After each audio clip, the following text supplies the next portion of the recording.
Joining us now, Brendan Williams. He's the Vice President of Public Relations of PBF Energy. Hey, this is one of the largest independent petroleum refiners and suppliers of unbranded transportation fuels, heating oil, feedstocks, lubricants in the world.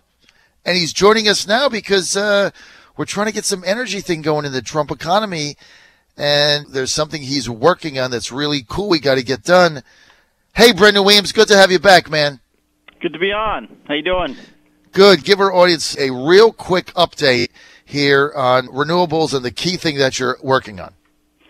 Sure, yeah. Well, picking up where we left off last time, John, one of the issues that is on being worked here in D.C. on a daily basis that really impacts energy production, particularly domestic independent refiners, deals with the renewable fuel standard. It's a mandate that you blend a certain amount of ethanol and other biofuel into the gasoline supply. And the refiners are responsible for meeting it, even if they actually don't have the capabilities to blend the ethanol into the gasoline and deliver it to consumers. And so because of that, it's created kind of a rigged system that benefits some of the larger players, some of the more integrated companies, at the expense of independent refiners, and it's led to the credits that you need to comply. It's kind of like a cap and trade program. In fact, it's a complete parallel to a cap and trade program. Well, the credits, because it's a rigged system, the credits have really just started shooting through the roof the last couple of years, and most recently, it's unfortunately led to the bankruptcy announcement of Philadelphia Energy Solutions, an independent refiner in Philadelphia, and it's the largest single refinery on the East Coast, but because they don't have the capability to blend this stuff into their fuel, they have to buy credits often from their competitors. And the cost that they spend hundreds of millions of dollars on these things. They spend more on that and payroll and pretty much everything other than buying crude oil to make gasoline. And so there's a lot going on in town. And what we're trying to do is get some kind of government to take some kind of action to at least help control the cost of these credits so that, we don't face more bankruptcies from independent refiners, which would threaten America's fuel supply.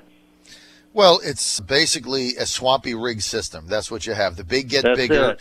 And this is, you talk about draining the swamp. The renewable fuel standard is a swamp-rigged program to screw independent refiners at the benefit of the large oil companies, period, pure and simple. So let's call it what it is, if you don't mind, Brett. Sure. This is why we elected Donald Trump to get in and for his administration to take a look at these swampy things, because why it is so critical that we have independent fuel suppliers is because without them, you have no control over what 4 or 5 of the big oil companies do, right? Yeah, it's important to have a competitive refining sector in the country. It keeps fuel costs low for consumers than the alternative, which is to have a less competitive refining sector. And it's particularly if you ever have an emergency, you want diversity of supply. We just saw what happened with the hurricanes last year in Houston and some of the cold weather we faced not too long ago, just a couple of weeks ago. If you didn't have Northeast refiners, East Coast refiners in those situations, you wouldn't have had more expensive fuel. You would have had trouble finding it. And so it's important that government policy does not lead to a situation where we have a less competitive refining sector. But that's the road we're on if the government doesn't do something to address the cost of these credits for the biofuel mandate. Yeah, so what's going on is you have this biofuel mandates, which I just got a text here from Chris Saxman, who says Iowa 7, Philadelphia nothing. That's pretty funny, but it's unfortunately been true so far. I know, but basically, everything is Iowa. I mean, the blends are because of the Iowa farmers, and because they want to produce the corn to mandate in the blend. We get all that, but then along with those mandates and these credits, what's happening is some refiners just can't get this done, right? So not without an extreme cost.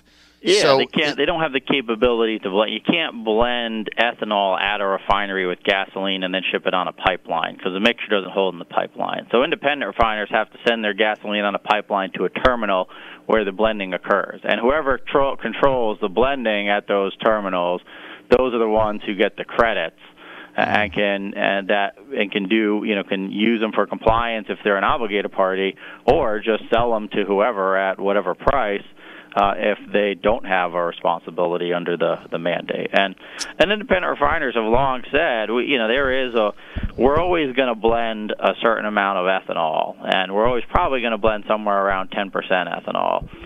But right now, the mandate's trying to force more into the fuel supply, and there's no room for it. A lot of engines and infrastructure can't handle it. And then you have this crazy credit system on top of it. And so there's a lot of challenges. What independent refiners said, at least do something to address the cost of these credits so we're not threatening, shutting down more refineries. That's not in anybody's interest, and we think that there is an opportunity for a win-win, right? We have a president who wrote the art of the deal.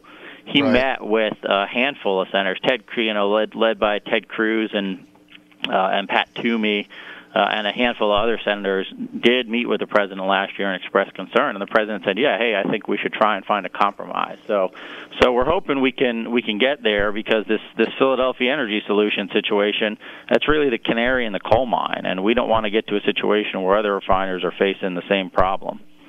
Is there legislation being carried in the U.S. Senate or in the House? I mean, there's a specific bill you can cite that is making its way, up the rounds here? Yeah, so to date, this Congress, there hasn't been a bill introduced that comprehensively solves the problems. Last year, Congressman, Flores, Goodlatte, and Welsh, if you can imagine it. How often do you have someone like a conservative congressman like Bill Flores and a very liberal congressman like Peter Welsh on the same legislation? They had a bill last year that would have just capped the mandate at 10%. That hasn't been reintroduced this year, but I know Senator Cornyn has been trying to find some kind of compromise with Corn State senators on the legislative side of the aisle. And then, as I mentioned, Senator Cruz has also been trying to find some kind of compromise that President Trump can do on his own through the authority that EPA has already, because EPA actually has the authority to do a lot on its own.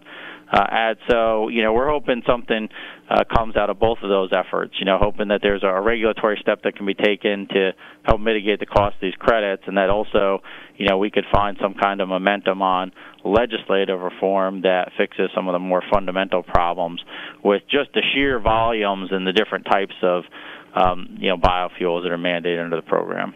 All right. Keep fighting the good fight. We got to get this solved. More information, go to pbfenergy.com. That's P as in Peter, bfenergy.com. Want to thank Brendan Williams, their VP PR, for being with us. Hey, Brendan, let's get you on every month or so. Give us an update on what's going on, and we got to save these jobs. But right Happy now, to do it.